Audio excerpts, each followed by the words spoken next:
తాగి యాసిడ్లో చచ్చిపోయాడు అని ఒక చిత్రం చిత్రీకీయటం, ఒక వ్యూహం ప్రకారముగా ఒక ప్లాన్ చేసి ఆ బార్ షాపులో ఉన్నవాడు ఫోటో సహా పెట్టాను, నేను వాడి ఒరిజినల్ ఫోటో పెట్టాను. వాడిని పట్టుకోవడానికి అరెస్ట్ వారెంట్లు లేవు.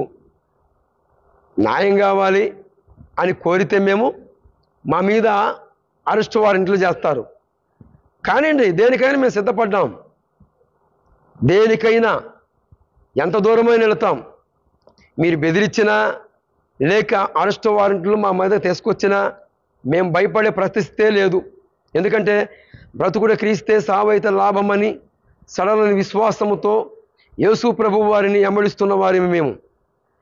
మహా ఉంటే ఎన్ని రోజులు ఉంటాం? ఎన్ని రోజులు ఉంటామండి?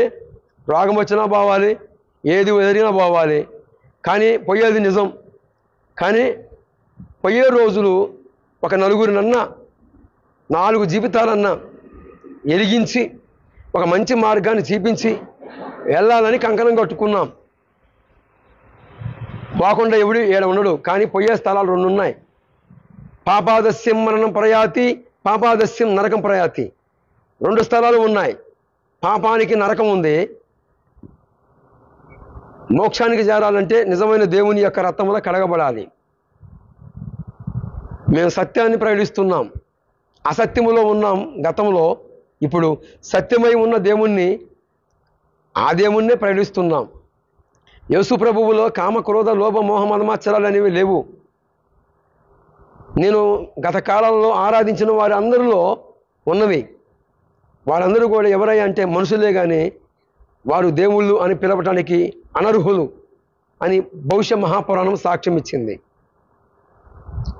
మీరు అరెస్ట్ వారెంట్లు తీసుకొచ్చినా, ఏదో బెదిరించాలని చూసినా, పాస్టర్ అజయ్ బాబుని అరెస్ట్ చేయాలని లేక మమ్మల్ని అరెస్ట్ చేయాలని తదవిధాలుగా ప్రయత్నాలు చేసినా మీ ప్రయత్నాలు ఏమీ ఫలించవు. ఎందుకనగా మేము నమ్మినవాడు రోషం కలిగిన వాడు, సృష్టికర్త. ఆయన రాజులకు రాజు, ప్రభువులకు ప్రభువై ఉన్నాడు. ఆయన చూస్తున్నవాడు. తప్పకుండా తగిన సమయమందు అందరికీ న్యాయం తీరుస్తాడు. నేను నమ్మిన వాడిని వెరుగుదును. నేను ఎలాంటి మాకు భయం ఉండటానికి మా కంటిలో కూడా భయం అనేది కనపడదు. ఎందుకంటే గతంలో మేము కూడా అలాగనే ప్రలోభాలు పలికాం. ఏమని? యేసు ప్రభు వారి దేవుడు కాదు, ఒక విదేశీ దేవుడని. కానీ ఈరోజు సత్యమై ఉన్న దేవుణ్ణి గుర్తెరిగాం. ఏసే జయంగా, ఏసే ఊపిరిగా, ఆయనే శ్వాసగా అనుక్షణము తిన్నా తినకపోయినా ఆయన మీదనే ఆధారపడుతూ సత్యమైన ఉన్న దేవుణ్ణి ప్రకటిస్తూ ఉన్నాం. మేమెవరిని దూషించలేదు. ఈ కరుణాకర్ సుగుణ, రాధా మనోహర్ దాసు, బాగా లలిత కుమారులాగా బూతు మాటలు మాట్లాడలేదు. వారిని అరెస్ట్ చేయాలి. మమ్మల్ని అరెస్ట్ చేసే ముందు ఎవరు దూషించారో, ఎవరు మత ప్రచారం చేస్తున్నారో, నిత్యంగా ఎవరు బూతు మాటలు మాట్లాడుతున్నారో వారిని అరెస్ట్ చేయండి. మీకు దమ్ము ధైర్యం ఉంటే, నిజంగా రాజకీయ పరిపాలన చేస్తూ ఉన్నవారు నిజమైన వారైతే, ఫస్టు ఇసబేజాలు నాడుతున్న వారు, తెలుగు రాష్ట్రాలని నానా విధాలుగా ఇసబేజాలు నాడుతున్న వారు, దూషిస్తున్నవారు, ముఖ్యముగా మీరు ప్రజలకి న్యాయం తీర్చే నాయకులైతే, ఎవరు దూషించారో, ఎవరు మాట్లాడుతున్నారో, మేము ఆరాధిస్తున్న యేసు ప్రభు వారిని వ్యభిచారి అన్నాడు కరుణాకర్ సుగుణ, రాధా మనోహర్ దాసు, బోకరని లలిత కుమారు, వారిని అరెస్ట్ చేయాలి. వారు కదా దూషిస్తుంది. మేము మా విశ్వాసాన్ని ప్రకటిస్తున్నాం. నమ్మితే నమ్మండి, నమ్మకపోతే నో. అవునంటే అవును, కాదంటే కాదు.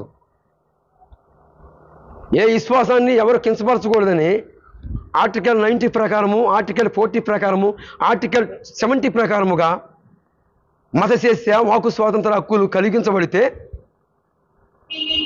ఈరోజు రాజ్యాంగంలో ఉన్న వాటినన్నింటినీ కూడా ఉల్లంఘిస్తూ మతభేదాలు కలిగిస్తున్న వాళ్ళు ఎవరండి? ఈ రాధా మనోహర దాసు, కరుణాకర సుగుణ, బోకర లలిత కుమార్ అని చెప్పొచ్చు. ఈ అమార ప్రసాదుని అనే ఆయన కూడా అని చెప్పవచ్చు. పుట్టడి సముద్రములో శ్లోకములో అందరూ మునిగిపోయి ఉంటే కుటుంబం అంతా కూడా కన్నీటి మయమైపోతే ఈ అమార ప్రసాద్ అంటాడు, ఇంకా శవ పరీక్షలు జరగలేదు, పోస్ట్ మార్టం రిపోర్ట్ రాలేదు, పగడాల ప్రవీణ్ కుమారు తాగాడు, అదే వస్తుంది పోస్ట్ మార్టంలో అనేది నీకెలా తెలుసు? శవ పరీక్షలు జరగలేదు, ఆయన మందు తాగాడనే సంగతి నీకెలా తెలుసు? దీనికి ఆధారం లేదు. ఈ అమార ప్రసాద్ని అడిగే గవర్నమెంట్ లేదు. ఇదేనా రాజ్యాంగంలో మరి ప్రమాణ స్వీకారం చేసిన నాయకులు గుర్తించి అందరికీ న్యాయం చేస్తారనే మరి యావత్తు ప్రపంచంలో ఉన్న వారందరూ కూడా కొన్ని కోట్ల మంది ఉన్నారు క్రైస్తవులుగా. మరి ప్రజల ఓట్లతో గెలవబడ్డారు. జాగ్రత్త, చూస్తున్నవాడు, న్యాయం తీర్చేవాడు, అందరి పైన ఉన్నవాడు దేవుడు ఉన్నాడు. ఏ రకంగా అజయ్ బాబు మీద ఏ రకంగా మరి న్యాయం కావాలని అడిగిన వారి మీద కేసులు బనాయిస్తారు, మా మీదకి కేసులు ఎలాగ పెడతారు? మేమేమైనా మీలాగా దూషించామా? మతాన్ని రెచ్చగొట్టామా? మేమేం దూషించలేదు. ఇది నిజమైన మార్గము, నమ్ముకోనండి, లేకపోతే లేదు అని చెప్పాం. ఈనాడు పగడాల ప్రవీణ్ గారు కూడా ఇప్పుడు ఒక స్త్రీ, ఒక ఆమె జాకెట్ ధరించింది అంటే ఎవరి భాగ్యము అనేది